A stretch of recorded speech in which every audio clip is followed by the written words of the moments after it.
તાપી જિલ્લાના સોનગઢ સરકારી વિનયન અને વાણિજ્ય કોલેજમાં શનિવારે સંકુલના 25મા વાર્ષિક ઉત્સવ અને રજત જયંતિ મહોત્સવમાં વિશેષ ઉપસ્થિતિ નોંધાવતા રમત ગમત ઉદ્યોગ સહિત સાર્વત્રિક વિભાગોની જવાબદારી સાંભળતા રાજ્યમંત્રી ડોક્ટર જયરામભાઈ ગામિતે જણાવ્યું કે કોલેજ આદિવાસી અને ગ્રામીણ વિસ્તારના હજારો યુવાનોના જીવનમાં શિક્ષણનો ઉજાસ ફેલાયો છે તે જોઈને સંતોષ થાય છે। વધુમાં ડોક્ટર જયરામભાઈ ગામિતે ઉમેર્યું હતું કે ખાસ કરીને તાપી જેવા આદિવાસી બહુલ જિલ્લામાં જ્યારે દીકરા દીકરીઓ ઉચ્ચ શિક્ષણ મેળવે છે ત્યારે માત્ર એક વ્યક્તિ નહીં પણ આખું પરિવાર અને સમાજ પ્રગતિ કરે છે। વિદ્યાર્થીઓને પણ ગુણવત્તાયુક્ત શિક્ષણ મળી રહે છે અને તેમનું ભાવિ ઉજ્જવળ અને લેવા શિક્ષણ સાથે સરકાર પણ આગળ વધી રહ્યું છે। નોંધનીય છે કે ગ્રામીણ અને આદિવાસી વિસ્તારના વિદ્યાર્થીઓને ઉચ્ચ શિક્ષણ આપી તેમના જીવન ધોરણમાં પરિવર્તન લાવવાના ઉમદા હેતુ સાથે આ મહોત્સવનું આયોજન કોલેજ પરિવાર દ્વારા કરવામાં આવ્યું હતું। આ પ્રસંગે વિવિધ ક્ષેત્ર વિશેષ સિદ્ધિ હાંસિલ કરનાર તેજસ્વી વિદ્યાર્થીઓને મંત્રીના હસ્તે ઇનામ આપી સન્માનિત કરવામાં આવ્યા હતા। કાર્યક્રમમાં આમંત્રિત મહેમાનો મહાનુભાવો તેમજ અન્ય શિક્ષણવિદો કોલેજના આચાર્ય ડોક્ટર રાજેશભાઈ પટેલ સહિત કોલેજ પરિવાર અને મોટી સંખ્યામાં વિદ્યાર્થીઓ ઉપસ્થિત રહ્યા હતા। ऐतिहासिक नगरी सोनगढ़ना आ पावन धरती पर सरकारी आर्ट्स અને કોમર્સ કોલેજ સોનગઢ ખાતે આજે 25મા વાર્ષિકોત્સવ અને ઇનામ વિતરણ કાર્યક્રમ યોજાયો। જૂન 2001 થી આ કોલેજની સ્થાપના થઈ અને ચાલુ શૈક્ષણિક વર્ષમાં 25 વર્ષ સફળતાપૂર્વક પૂર્ણ કરે છે। 14મી તારીખ 14 ફેબ્રુઆરી 2014 ના દિવસે અત્રેની આ કોલેજને ગુજરાત સરકાર દ્વારા નવું અદ્યતન બિલ્ડિંગ લોકાર્પણ કરવામાં આવ્યું હતું। એ નિમિત્તે એની યાદમાં આજે અમે વાર્ષિકોત્સવનો કાર્યક્રમ રાખવામાં આવેલો છે। સાથે સાથે 14મી ફેબ્રુઆરીના દિવસે પુલાવામાં જે હુમલો થયો અને આપણા શહીદ સૈનિકોની શ્રદ્ધાંજલિ માટે પણ આ એક યાદ માટેનો આ એક કાર્યક્રમ હતો। એમને શહીદોને શ્રદ્ધાંજલિ પણ આપવામાં આવી છે। કોલેજના આ સફરમાં 25 વર્ષના લેખા જોખા સોનેરી પ્રભાત નામનું મેગેઝિન પણ આજે આપણે લોકો સમક્ષ મૂકવામાં આવ્યું, પ્રસિદ્ધ થયું। આજના દિવસે આ ગુજરાત સરકારના માનનીય રાજ્ય કક્ષાના મંત્રી શ્રી ડોક્ટર જયરામભાઈ ગામિત સાહેબની અધ્યક્ષતામાં આખો કાર્યક્રમનું આયોજન કરવામાં આવ્યું હતું। સાથે સાથે કોલેજમાં અભ્યાસ કરતા 2000 વિદ્યાર્થીઓ વર્ષ દરમિયાન અલગ અલગ પ્રવૃત્તિઓ શૈક્ષણિક અને શૈક્ષણિકતર પ્રવૃત્તિઓમાં જે આગવી સિદ્ધિ પ્રાપ્ત કરી છે એમને પણ એમનું સન્માન કરવાનો પણ આ કાર્યક્રમ દર વર્ષે રાખવામાં આવે છે। સાથે સાથે આ કોલેજમાં PhD નો અભ્યાસ પૂર્ણ કરીને જે દીકરીએ પૂર્ણ કર્યો છે એમનું પણ સન્માન કરવામાં આવ્યું છે।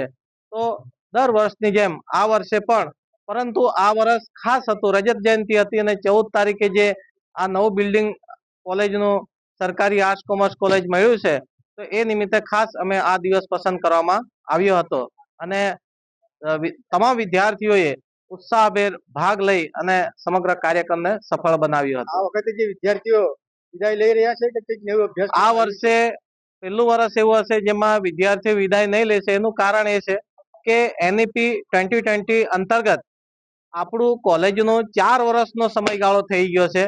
પહેલા FY SY TY હતું, હવે 4 યર્સ પણ, એટલે જે TY ના વિદ્યાર્થીઓ છે એ વિદાય નહીં લે છે પણ ચોથા વર્ષમાં દાખલ થશે અને ત્યારબાદ અમે ક્રમશઃ આ કોલેજમાં 5મું વર્ષ એટલે કે MA નું 1 વર્ષ ગણાય એ પણ અમે ક્રમશઃ શરૂ કરશું।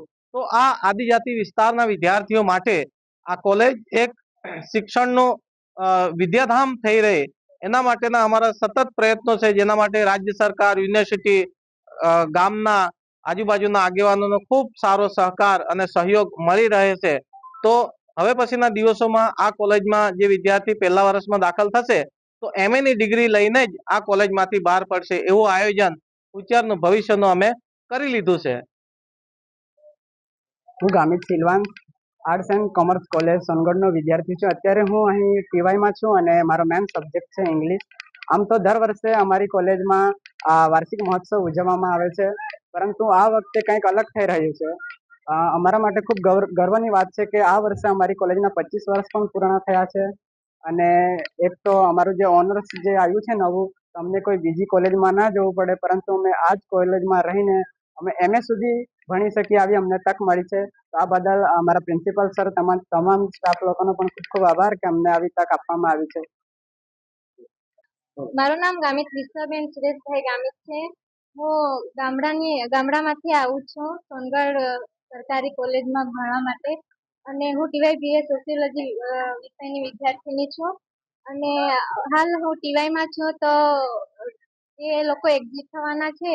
એ લોકો માટે તો કંઈ વાંધો નથી, પણ અમે જે ઘણા બધા વિદ્યાર્થીઓ એવા છે કે જે 4 યરમાં એડમિશન લઈને ઓનર્સ કરવાના છે, અને અમને ઘણો આનંદ થાય છે કે અમારી સરકારી કોલેજ સોનગઢમાં અમે 4થું વર્ષ કરવાના છે, અને આગળ જતા 4થું વર્ષ પૂરું કરીને MA નું પણ અહીં જે ખોલવામાં આવ્યું છે, તો અમે અહીં જે અભ્યાસ કરીશું.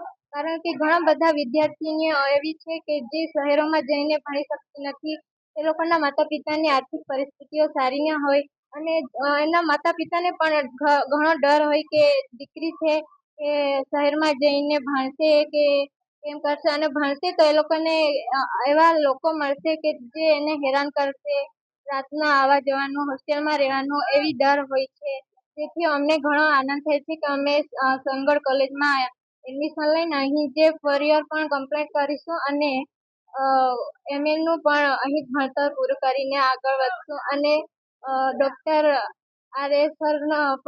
પટેલ સરનો પણ ઘણા આભાર માનીએ છીએ કે અમને અહીંયા ભણવાનો મોકો મળ્યો, અને એમના સહકારથી અમે ભણતર પૂરી કરી શકીએ. 3 વર્ષમાં તમારો અનુભવ કેવો રહ્યો? અમારા 3 વર્ષમાં ઘણો આનંદનો અનુભવ થયો છે, કારણ કે ફર્સ્ટ યરમાં અમે આવ્યા ત્યારે અમને ખબર ન હતી કે અહીંયા ભણવાનું કેવું હશે, કારણ કે અમે હોસ્ટેલમાં ભણ્યા અને સોનગઢમાં કોઈ પણ જગ્યાએ અમે સ્કૂલમાં ભણ્યા ન હતા, તો અમને ખબર ન હતી કે અહીંયા ભણતર કેવું હશે, કોઈ જાણ ન હતી. પણ છતાંય અમે અહીંયા એડમિશન લીધું, અને અમને ઘણો પ્રેમ અને ઘણો સહકાર મળ્યો, અને ભણવામાં આગળ વધવા માટે ઘણો સહકાર આપ્યો સર લોકોએ. આપણે યુવા પેઢીને હવે તમે શું કહેવા માંગશો? યુવા પેઢીને એટલું જ કહેવા માંગીશ કે એ લોકો એક્ઝિટ ના થાય, 4 યર કમ્પ્લીટ કરે, અને ડાયરેક્ટ જો 78% વધારે લાવે તો ડાયરેક્ટ PhD માં એડમિશન લઈને એ લોકોનું ભણતર સરળ બનાવે. આટલું જ છે. Reporter Ashish Gavi, Janadesh news Vyara.